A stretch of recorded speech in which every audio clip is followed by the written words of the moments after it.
ओह, ये बंकू को क्या हो रहा है?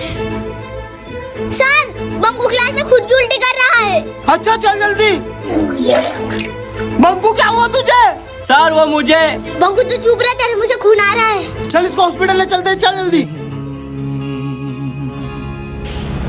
चाहे तुझको रब बुला ले, हम न रब से डरने वाले, राहों में डट के खड़े हैं हम,